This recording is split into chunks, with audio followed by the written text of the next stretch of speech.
Codeine cough syrup का मुद्दा जो इन्होंने उठाया है की अध्यक्षता में एक एसआईटी गठित की है जिसमें यूपी पुलिस और एफएसडीए के अधिकारी भी शामिल हैं। मुझे लगता है समाजवादी पार्टी से अच्छा कोई दूसरा उसका जो है जानकार नहीं होगा। समाजवादी पार्टी कैसे माफिया के खिलाफ कार्रवाई होनी चाहिए और समाजवादी पार्टी की तड़पड़ाहट समय आने पर बुलडोजर एक्शन भी उसकी तैयारी भी रहेगी। उस समय चिल्लाना मत करो।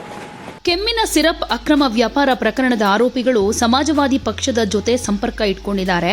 ನಾವ್ ಯಾರನ್ನೂ ಬಿಡೋದಿಲ್ಲ. ಬುಲ್ಡೋಸರ್ ಕಾರ್ಯಾಚರಣೆ ಕೂಡ ನಡೆಸಲಾಗುತ್ತೆ ಅಂತ ಮುಖ್ಯಮಂತ್ರಿ ಯೋಗಿ ಆದಿತ್ಯನಾಥ್ ಎಚ್ಚರಿಕೆ ಕೊಟ್ಟಿದ್ದಾರೆ.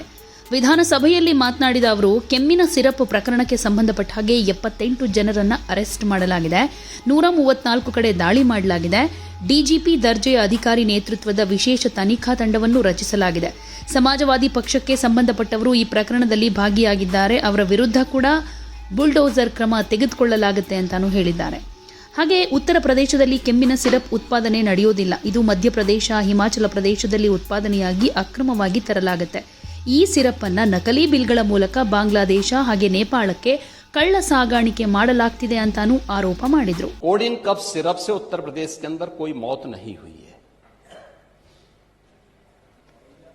एक दूसरा, इस मामले में एनडीपीएस के अंतर्गत कार्रवाई होगी। ये उत्तर प्रदेश सरकार इस मामले को कोर्ट में जीती है। उत्तर प्रदेश ने इस मामले को लड़ा है। तीसरा, उत्तर प्रदेश में इसका जो सबसे बड़ा होलसेलर, जो बड़े होलसेलर हैं, जिसको सबसे पहले एसटीएफ ने पकड़ा था 2016 में, उसको लाइसेंस समाजवादी पार्टी ने जारी किया था। जो फोटो रिलीज हो रही हैं, देश के अंदर 2 नमूने हैं, एक दिल्ली में और एक लखनऊ में बैठते हैं। जब देश में कोई चर्चा होती है तो तुरंत वह देश छोड़ करके भाग जाते हैं। और मुझे लगता है कि यही आपके बबुआ के साथ भी हो रहा होगा। वह भी देश से फिर जाएंगे इंग्लैंड की सैर सपाटे में और आप लोग यहां चिल्लाते रहेंगे।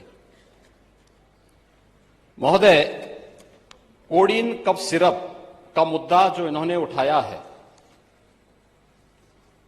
मुद्दा था नकली दवाओं के सेवन के कारण होने वाली मौतों का।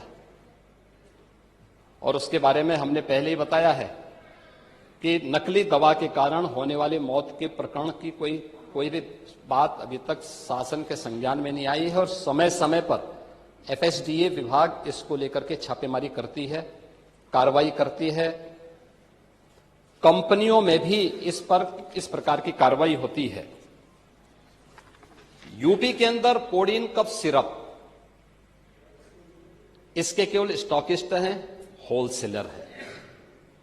इसका यहां पे प्रोडक्शन नहीं होता है। ये मध्य प्रदेश में, हिमाचल में और अन्य राज्यों में होता है। और जो मौत के प्रकरण सामने आए हैं, वे मौत के प्रकरण अन्य राज्यों में आए हैं। जिन राज्यों में आए हैं, वह जो भी प्रकरण सामने आए हैं, यह तमिलनाडु में बने हुए एक सिरप के कारणों सामने आई है।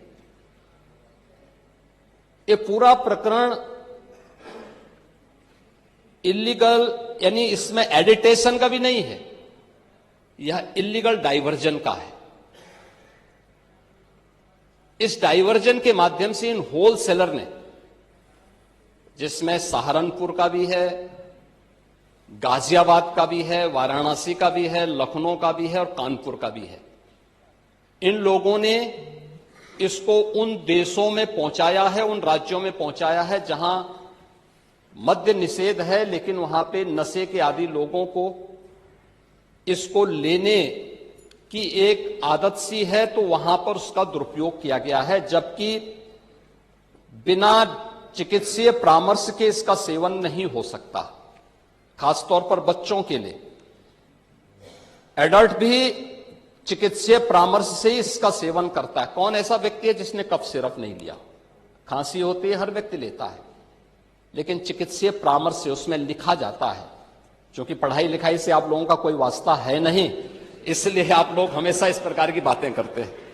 ये कार्रवाई सरकार ने की है और सरकार ने इसके लिए 79 अभियोग अब तक दर्ज किए हैं। इसमें 225 अभियुक्तों को इसमें नामजद किया है। 78 अभियुक्त अब तक गिरफ्तार हुए हैं। 134 फर्म पर एक छापेमारी की कार्रवाई हुई है और इसमें अब तक जिन क्षेत्रों में ये आई हुई अलग अलग राज्यों से जुड़े हुए यह सभी केंद्र हैं और मुझे लगता है अगर आप इसकी गहराई में जाएंगे तो घूम फिर करके वही मामला है कि वो कहीं ना कहीं कोई ना कोई समाजवादी पार्टी से जुड़ा हुआ नेता या उनसे जुड़ा हुआ कोई ना कोई व्यक्ति उसकी चपेट में आता है। और इलीगल ट्रांजैक्शन भी जो हुआ है वह भी आपकी लोहिया बहाने के एक पदाधिकारी के अकाउंट के माध्यम से हुआ है। एसटीएफ इसकी जांच कर रही है। इस पूरे मामले में हाईकोर्ट से उस पूरे मामले को एनडीपीएस के अंतर्गत इस मामले में मुकदमा चलना चाहिए। यह उत्तर प्रदेश सरकार ने इस लड़ाई को लड़ा है और उसको जीता है और इस मामले में कोई भी अपराधी छूटने नहीं पाएगा। और चिंता मत करिए, समय आने पर बुलडोजर एक्शन भी उसकी तैयारी भी रहेगी, उस समय चिल्लाना मत करो। हमने पहले भी कहा 77 अभियुक्तों को हम अब तक गिरफ्तार कर चुके हैं। कोई भी बचने नहीं पाएगा।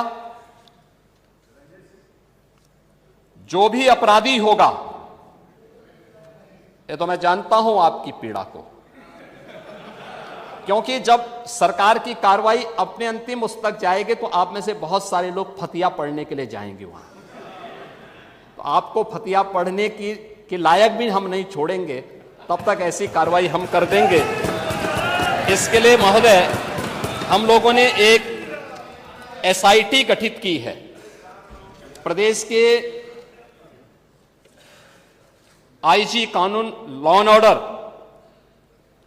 की अध्यक्षता में एक एसआईटी गठित की है जिसमें यूपी पुलिस और एफएसडीए के अधिकारी भी शामिल हैं पूरे प्रदेश भर में। और इसमें कार्रवाई हमारी निरंतर चल रही है और जो भी इसमें दोषी होगा इसमें हमें इस कार्रवाई करने में कोई संकोच नहीं होगा। अब तक हमने कार्रवाई भी की है और माफिया के खिलाफ कार्रवाई कैसे होती है, मुझे लगता है समाजवादी पार्टी से अच्छा कोई दूसरा उसका जो है जानकार नहीं होगा। समाजवादी पार्टी तो उसके बारे में बहुत अच्छी तरह पहले से परिचित है कि कैसे माफिया के खिलाफ कार्रवाई होनी चाहिए और समाजवादी पार्टी की तड़पड़ाहट वह हम उसके माध्यम से समझ सकते हैं। और मैं इस सदन को इस बात के लिए आश्वस्त करता हूं कि इस मामले में जो भी अपराधी होगा उस अपराधी के खिलाफ जितनी सख्त कार्रवाई होगी उत्तर प्रदेश सरकार उतनी सख्त कार्रवाई करेगी। लेकिन मैं समाजवादी पार्टी से इस बारे में जरूर कहूंगा कि वह गुमराह करना छोड़ें। उत्तर प्रदेश के अंदर कोई भी इससे संबंधित मौत के प्रकरण सामने अभी तक नहीं आए हैं और इस पे कार्रवाई हमारी सरकार ने किया है। आपकी सरकार ने उन्हें लाइसेंस दिया था उनके इलीगल गतिविधियों को आगे बढ़ाने के लिए। समाजवादी पार्टी की सरकार ने 2012 से 16 के बीच में सारे इलीगल कार्यों को आगे बढ़ाया था।